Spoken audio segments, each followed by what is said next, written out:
Good morning, student. Today our topic of discussion is RNA. RNA is ribose nucleic acid. ठीक है, ribose nucleic acid की हम बात करते हैं आज. ठीक है, पहले भी हम कर चुके हैं हालांकि इसके बेसिक स्ट्रक्चर की बात. तो ये एक सिंगल स्टैंडर्ड मॉलिक्यूल है. सिंगल स्टैंडर्ड, जैसे डीएनए डबल स्टैंडर्ड था, ये एक सिंगल स्टैंडर्ड मॉलिक्यूल होता है जिसमें एक ही स्टैंड पाया जाता है विद नाइट्रोजन बेसिस. ठीक है, इस तरीके से आप इसको देख सकते हो कि इस तरीके से नाइट्रोजन बेस होता है, सिंगल स्टैंडर्ड होता है.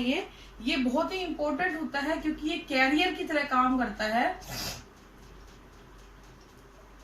जेनेटिक इंफॉर्मेशन की जो कि प्रेजेंट होती है. हम लास्ट टॉपिक में पढ़ चुके हैं सारी चीजें which are present on DNA and helps in formation of protein and enzymes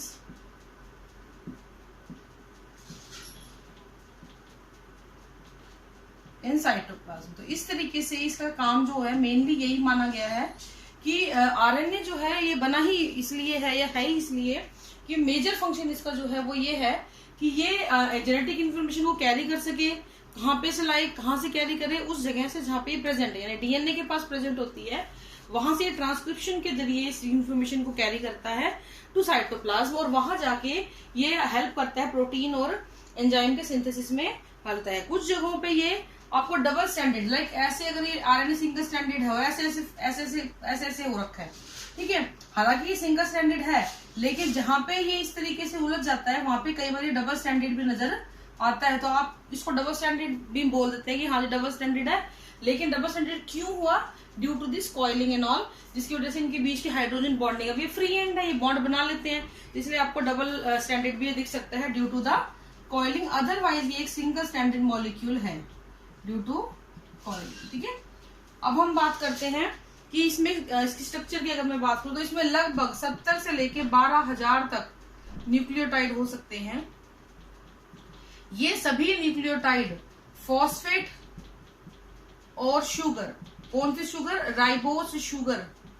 phosphate और राइबोस शुगर की एक बैकबोन होती है, उसके पास अटैच होते हैं ये नाइट्रोजन बेस. तो यानी कि इसका कहने का मतलब ये है कि ये जो बैकबोन बनी हुई है it is made up of phosphate and ribose sugar. और इनके जो एंगल पे ये 90 डिग्री के एंगल पे जो ये लगे हुए हैं these are all the nitrogenous base. यहाँ पे नाइट्रोजन बेस की अगर हम बात करें, there are 2 type of nitrogenous base. जैसे डीएनए में थे वैसे यहाँ पे है बेटा प्यूरिन्स एंड पायरिमिडिन्स. प्यूरिन्स जो है फिर फर्दर 2 तरीके के होते हैं, एडेनाइन एंड गुआनाइन. ये साइटोसिन. अब यहाँ पे एक चीज देखने वाली है, यहाँ पे थियामिन ना हो के क्या होता है, यूरेसिल होता है. ये आपको बहुत इंपॉर्टेंट चीज है, यानी कि आप ट्रांसक्रिप्शन में अच्छे से पढ़ चुके हैं, ये बात कोई नई चीज नहीं है आपके लिए ये कि यहाँ पे थियामिन की जगह पे आरएनए में क्या मिलने लग जाएगा, यूरेसिल. तो डीएनए और आरएनए में अगर हम डिफरेंस करें छोटा मोटा थोड़ा ध्यान रखें, वो डबल स्टैंडर्ड था, ये सिंगल स्टैंडर्ड है. वहां पे यहाँ पे थियामिन मिल रहा था पिरामिड में, यहाँ यूरेसिल मिल रहा है. यहाँ वहां पे शुगर थी डीऑक्सी राइबोस शुगर, यहाँ पे होती है बेटा राइबोस शुगर होती है. तो इस तरीके से ये जुड़ा हुआ होता है, बना हुआ होता है. अब हम बात करते हैं इसके टाइप्स की. देखो कि स्ट्रक्चर की ही बात तो करेंगे हम लोग, बाकी तो मोटे मोटे बात तो हम इसके पहले पढ़ चुके हैं. टाइप्स में इसके 6 टाइप माने गए हैं मोटे तौर पे, लेकिन सबसे इंपॉर्टेंट जो होता है वो ये है आरएनए, या फिर इसको हम बोल देते हैं बेटा राइबोसोमल आरएनए. ठीक है, टीआरएनए, या इसको हम बोल देते हैं ट्रांसफर आरएनए, एमआरएनए, या इसको हम बोल देते हैं मैसेंजर आरएनए. फिर आपका आता है जीनोमिक आरएनए जो किसी जीनोम की तरह कार्य करे, तो वायरसेस वगैरह में ज्यादातर मिलता है ये. फिर आपके आता है स्मॉल न्यूक्लियर आरएनए.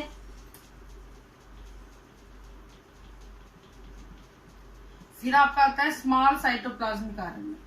तो कहने का मतलब ये है कि इसके बहुत सारे टाइप हैं, लेकिन बेटा ये जो शुरू में 3 लिखे हैं ना मैंने, rRNA, tRNA, mRNA, these are the most important one, जिनको एक एक करके हम लोग यहाँ पे डिस्कस करेंगे, उनकी स्ट्रक्चर के बारे में बात करेंगे, उनके बारे में अच्छे से बात करेंगे। ठीक है, तो आरएनए क्यों इंपॉर्टेंट है, ये तीनों क्यों इंपॉर्टेंट है उसकी मैं आपको बात बताना चाहूँ। तो ये इसलिए इंपॉर्टेंट होते हैं बेटा क्योंकि ये जीन एक्सप्रेशन में हेल्प करते हैं। टी, आर और एम, ये तीनों आरएनए जो होते हैं they all are involve in gene expression. कहने का मतलब देखो, इस वर्ड से कंफ्यूज नहीं होना, ये क्या चीज आ गई नहीं। जीन एक्सप्रेशन का मतलब जीन ने अपने आप को एक्सप्रेस किया, कैसे करा, क्योंकि डीएनए के ऊपर इंफॉर्मेशन थी, part of DNA is known as gene, उस इंफॉर्मेशन को एमआरएनए लेके आया, एमआरएनए उसको साइटोप्लाज्म में ले आया, वहां जाके राइबोसोम और टीआरएनए की मदद से एमआरएनए के ऊपर की इंफॉर्मेशन को डिकोड किया गया, और उस इंफॉर्मेशन के अकॉर्डिंग जितने भी अपने अमाइनो एसिड्स उनको ला ला के जोड़ा गया, पेप्टाइड चेन बनी, प्रोटीन बना, एंजाइम बन गया। तो जीन से चले थे और एंजाइम तक पहुंच गए, लेकिन बीच में इन तीनों ने हेल्प की, इसलिए इसको हम बोल देते हैं कि ये जीन एक्सप्रेशन में इन्वॉल्व होते हैं। अगर हम जीनोमिक की बात करें तो HIV, इन्फ्लुएंजा,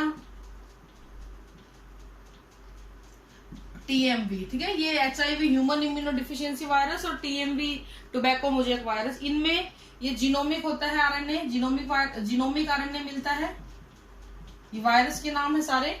इसके अलावा रेट्रोवायरस के अंदर ये डबल स्टैंडर्ड पाया जाता है आरएनए। रेट्रोवायरस है डबल स्टैंडर्ड आरएनए, ये ध्यान रखना है। ठीक है, इसके एग्जांपल है आपके वाउंड ट्यूमर वायरस,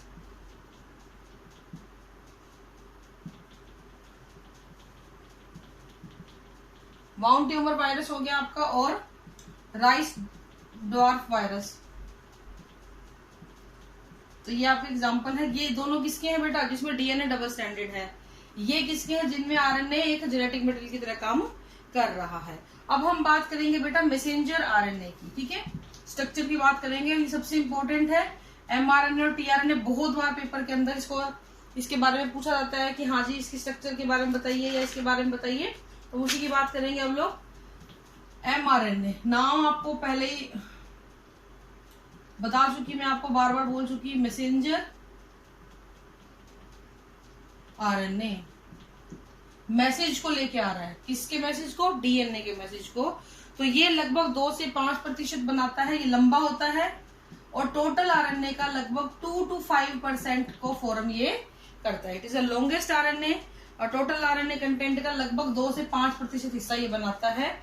इसका काम क्या होता है, ये इंस्ट्रक्शन को लाता है, instruction, carry instruction from DNA, carry instruction from DNA, DNA से इंस्ट्रक्शन को लाने का ये काम करता है। इसीलिए इसको जेनेटिक आरएनए या इंफॉर्मेशन आरएनए भी बोल देते हैं। इसके ऊपर जितनी भी इंफॉर्मेशन होती है वो जेनेटिक कोड की फॉर्म में होती है बेटा, वो हम पढ़ेंगे अगला टॉपिक आपका आरएनए के बाद, वही है जेनेटिक कोड।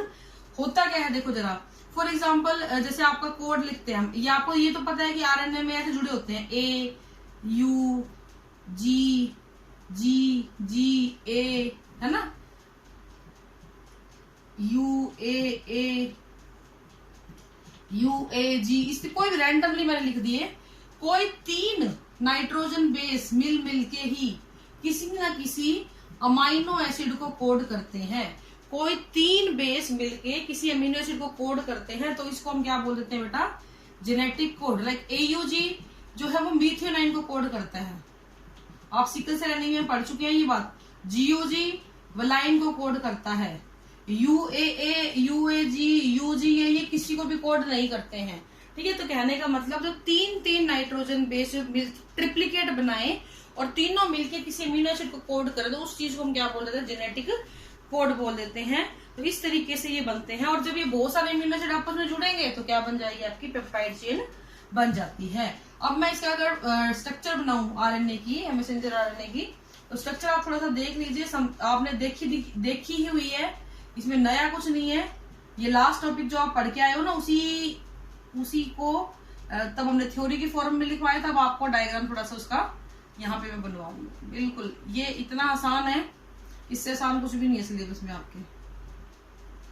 लो जी, बन गया mRNA, this is the structure of mRNA. ठीक है, this is the cap region और ये थी आपकी टेल। अब आपको ये ध्यान रखना है, कैप थी यहाँ पे 5' एंड पे, टेल थी 3' एंड पे, ठीक है। इसके बाद इसको आप बोलते हो leader stand, leader reason,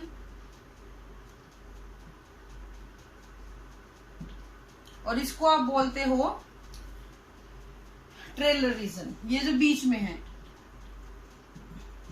trailer reason, यहां पे ये जो है this is your initiation code INI, initiation region, और ये आपका वही टर्मिनेशन रीजन, और ये बीच का आपका क्या है बेटा, कोडिंग जोन। अब कैप जो है वो आपको पता है क्या थी, मिथाइलेटेड न्यूक्लियोटाइड था।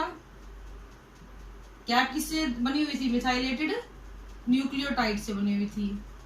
अगर हम टेल की बात करें तो पॉली ए, बहुत सारे ए ऐसे लग जाएंगे ना, उससे ये बनी हुई होती है।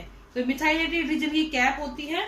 और इसका फायदा क्या है, जब mRNA राइबोसोम के पास जाता है तो वहां पे अटैचमेंट में हेल्प करती है, तो helps in attachment with ribosome. This cap helps the mRNA to attach with the ribosome. इसके बाद तुरंत आपके पास इनिशिएशन जोन आता है।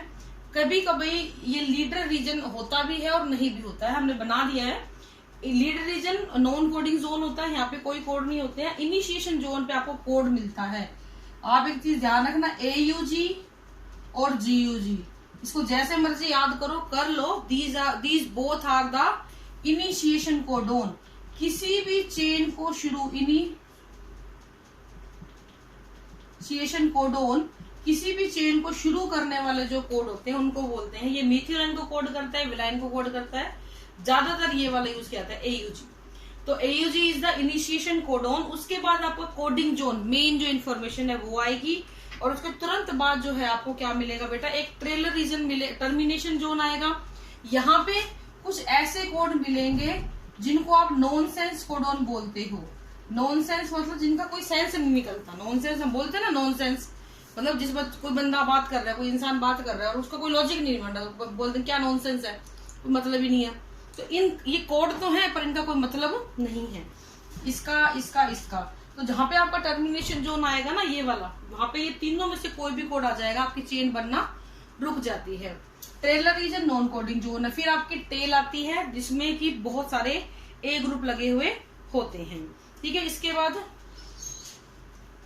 इन रीजन्स को UTR भी बोलते हैं। लीडर रीजन जो है आपका और ट्रेलर रीजन जो है आपका, इनको UTR, अनट्रांसक्राइब्ड रीजन, यानी कि इनसे आप कोई भी इंफॉर्मेशन नहीं ले सकते हो। ऐसी जगह हैं ये जहां से कोई इंफॉर्मेशन नहीं ली जाएगी।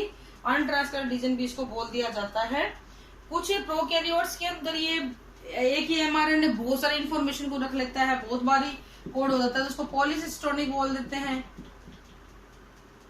या मोनोसिस्टोनिक बोल देते हैं, ठीक है। ये हम पहले बता चुके हैं इसके बारे में आपको। तो अगर mRNA किसी एक पॉलीपेप्टाइड के लिए बने तो मोनोसिस्टोनिक, और एक से ज्यादा पॉलीपेप्टाइड बने तो पॉलीसिस्टोनिक इसको बोल दिया जाता है। ये याद रखना आप, ये आपके इनिशिएशन कोडोन, ये आपके नॉनसेंस या फिर स्टॉप कोडोन भी इसको बोल देते हैं। स्टॉप कोडोन इसको हम बोल देते हैं। और इसका काम क्या है ये आपको मैं बता चुकी बार बार। इसका काम होता है, यहाँ पे जो ये इन्फॉर्मेशन है आपके पास, ये इन्फॉर्मेशन वो है जिसके जरिए, जिसकी हेल्प से आपको प्रोटीन मिलेगा, ठीक है। पेप्टाइड बनेगा, फिर प्रोटीन बनेगा, फिर एंजाइम बनेगा। तो यहाँ पे इस हिस्से में वो इन्फॉर्मेशन होती है। और ये किसकी स्ट्रक्चर है बेटा, आपकी mRNA की स्ट्रक्चर है, ठीक है। ये आज के लिए इतना ही आपका। कल हम बात करेंगे tRNA और बाकी जो बच गए उनके बारे में। This is all for today. Thank you, have a nice day.